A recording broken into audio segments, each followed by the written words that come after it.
Okay. I can see my line through here, so I'm gonna trim excess. Okay.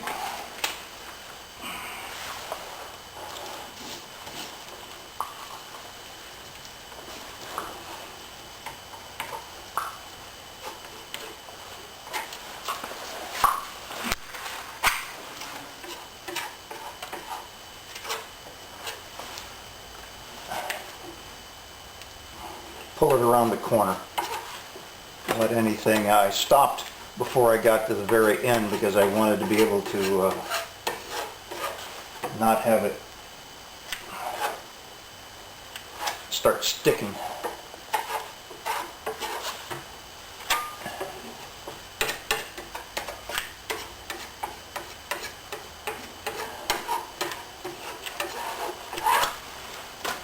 I should have had my toothbrush here. I'll dabble it on with my stick.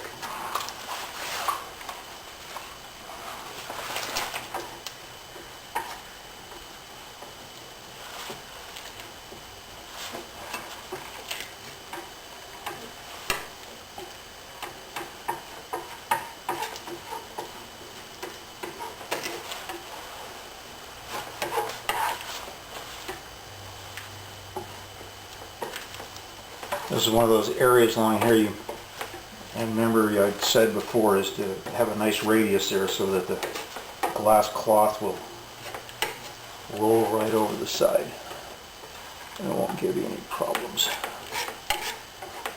I probably should, I was thinking after I'd done it when I had the glass 3-inch tape here, I should have rolled it over down into here somewhere.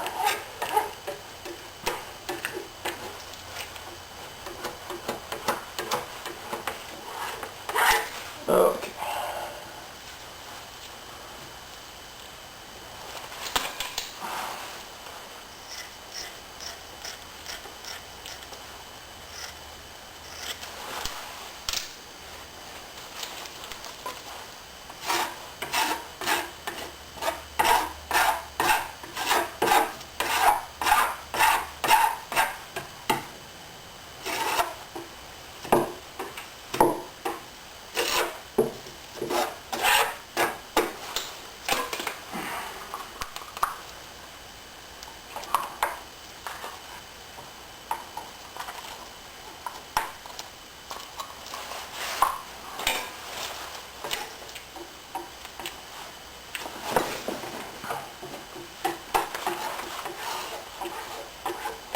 Don't worry so much about getting this because it's wetted out underneath. Right now you just want to be rolling this over. Get a nice big gob up here. One of the reasons I wanted to roll that tape over is to make it a little more waterproof in behind there.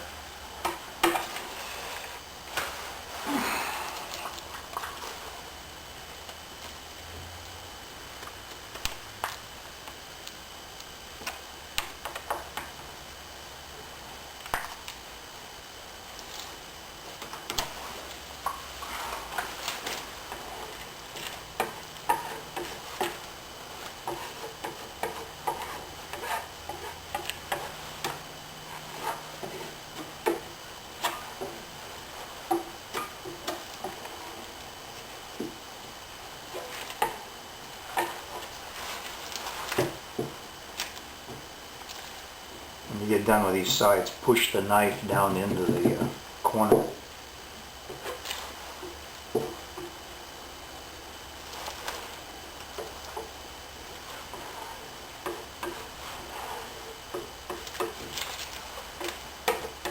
I'll probably trim this straight across later because the glass didn't come all the way up. But I'll do that when it turns green.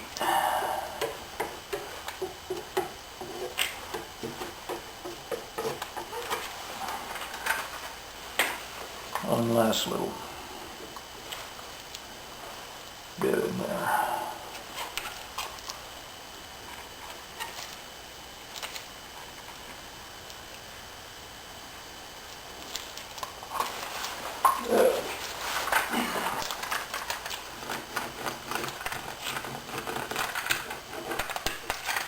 This is the third one of these I've used.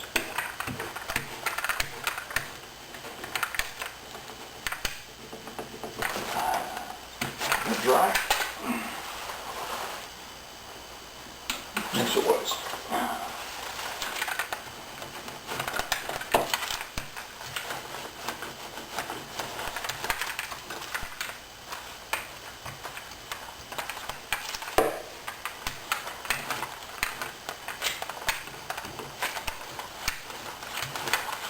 Okay, I'm going to do some basic cleanup, and I'll come back when it turns green and we'll cut right down here.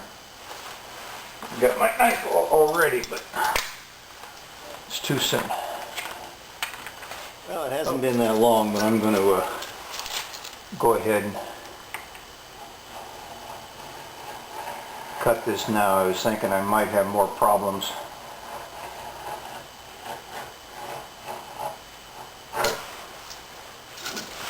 later if it was stiffer.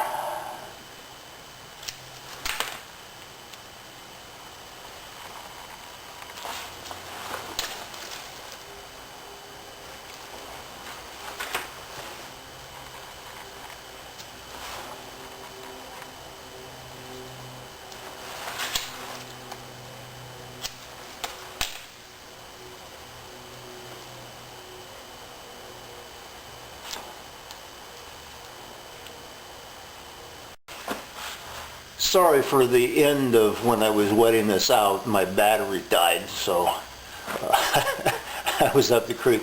But I've got the sides cut out, and when I pushed this one back, it was getting kind of ragged, so I pushed it kind of up against the edge of the clean side cut underneath, and so it kind of bunched up a little bit. And I left it as that. It was flat over here, but I had a little ridge in here that I was able to sand flat. So there's a few little, little tiny voids right about in here, but I'm pretty sure the epoxy, when I put on the next coat, will cover that up.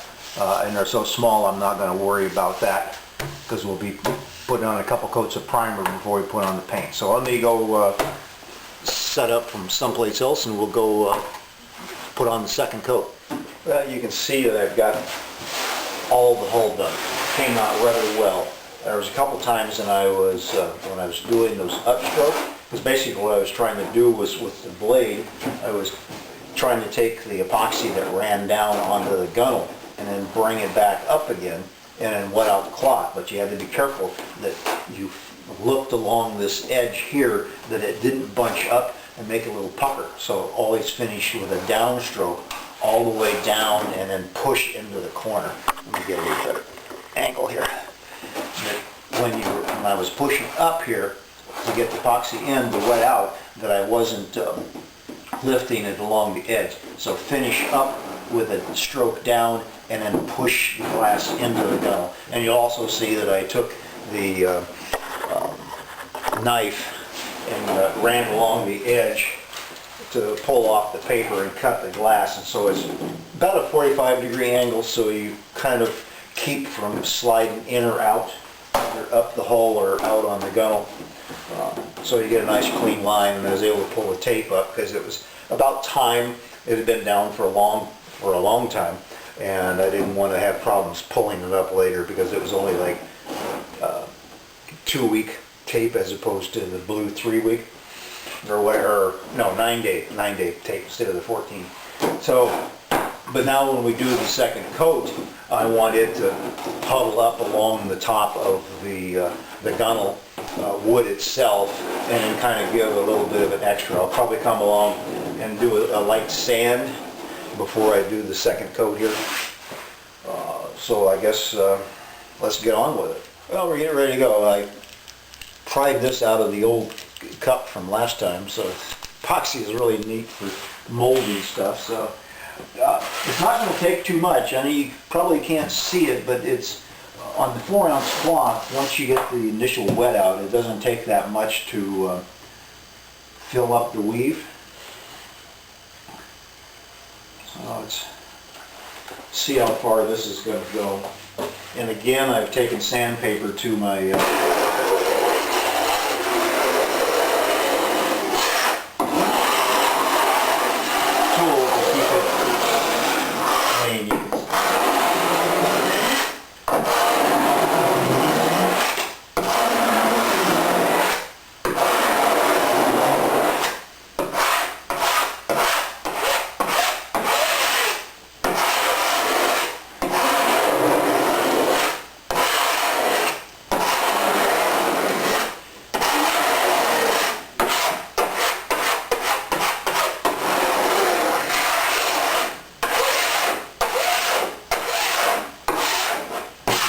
far this is going now.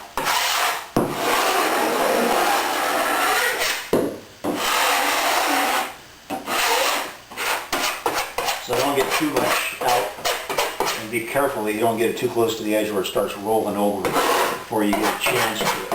When I do this, I'll do the same thing I did on the other time. I'll pour it along the edge and then work it over.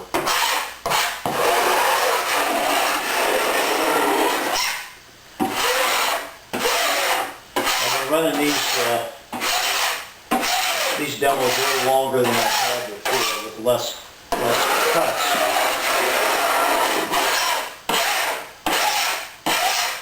I want you to see more real time as to what's going on and how long it takes to do something. The initial wet out probably took me about 3 hours, start to finish, maybe a little longer, maybe 3.5 hours.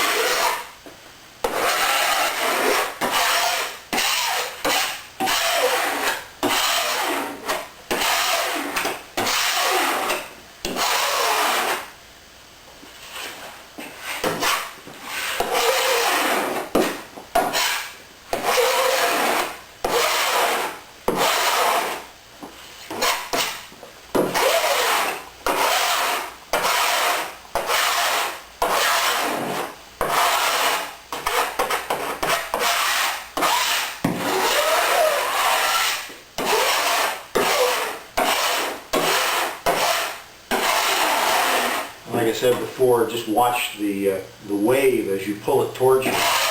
See how much you're picking up.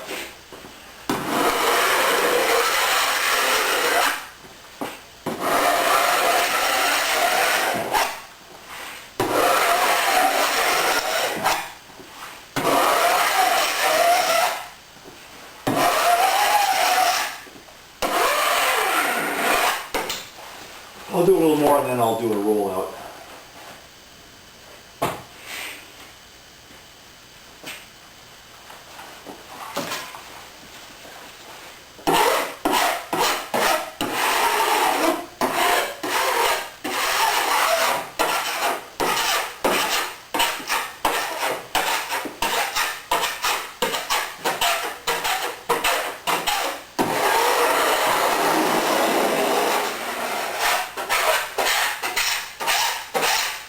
You can see how much farther this is going than it was in the initial wet out.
Okay, let's roll this baby out.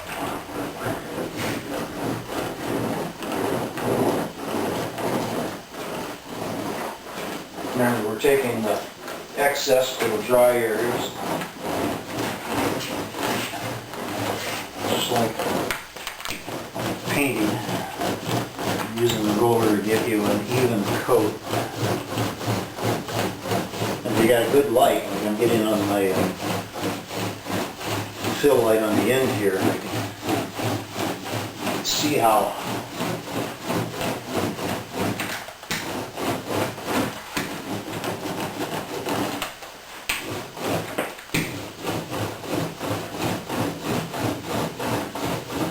even it's coming out.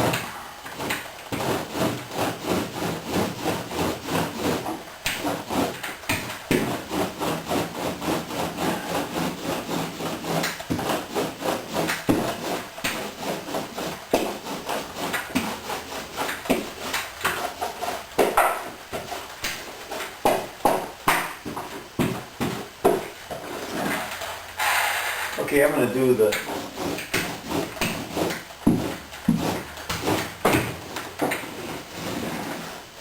rest of the ball on camera. We'll come back when I'm doing the sides. Mixing small cups. I did one big one, be what, 2 ounces and 1 ounce. Did most of it, and then I went back to an ounce and a half an ounce on the fill out. So now I'm just going to mix in an ounce and a half an ounce of A and B. So now we're going to come along and pour along the edge here. Watch it as it comes over the edge. Kind of spread it out as you go along.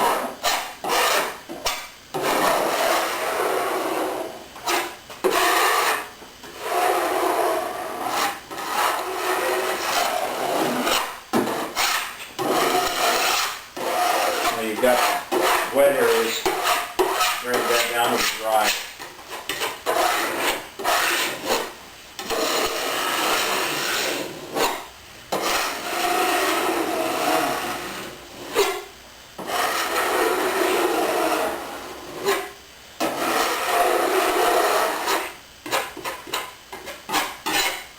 Get some in on the edges here too, because they'll tend to be more porous. Like we put on a keel cloth up here, it gets a little lizard skinch.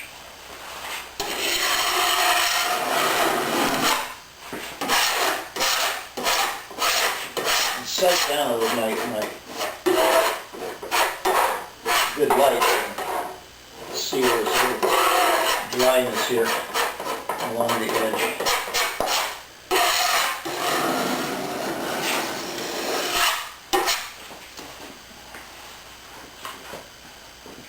And also dribble a little bit on the tool.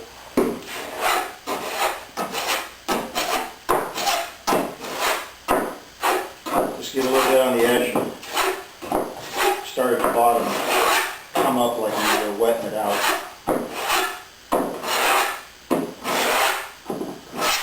Let's have those dry spots down here along the gills without making big puddles.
get down close to the edge because this has already been epoxied and I sanded it up a little bit.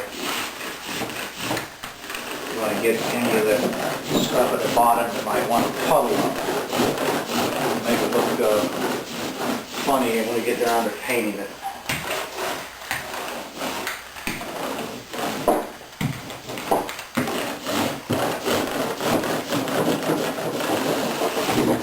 Take a sight down it and look for dry spots. Okay, I'm going to do the rest of this off camera and then we'll come back, but that's basically it. Just dribble along the edge, take it down, work it out. Don't let it get ahead of you, and then roll it down, and we'll keep coming back looking. When I get done, we'll come back with a roller, a fresh roller, and look for any runs that may be coming along. So till then.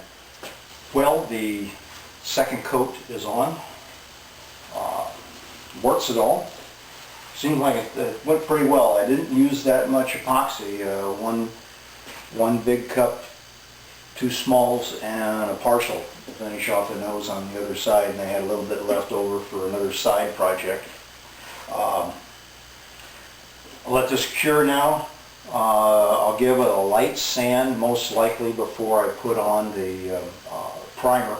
I may not have to. I may look at the can again, but it'll depend on how smooth the finish looks to me as to whether or not I sand it, and the specs on the can as to what it says. I can't remember now. It's been a while since we primed. So this will close out this section on the glass. You know, it's run long, but I wanted you to be able to see more than just little 30-second clips. I wanted to run along with me as I work on this thing, showing you the amount of time it's going to take you. I mean, probably took me 35 minutes at the most, maybe 40 minutes to do the bottom here on the second coat for the weave fill. And if it had been 6-ounce cloth, I might have had to have done it again for a 3-coat to get it smooth, or else use a lot more epoxy primer on it to fill it smooth faces. So when we come back, we'll be putting some primer on. Later.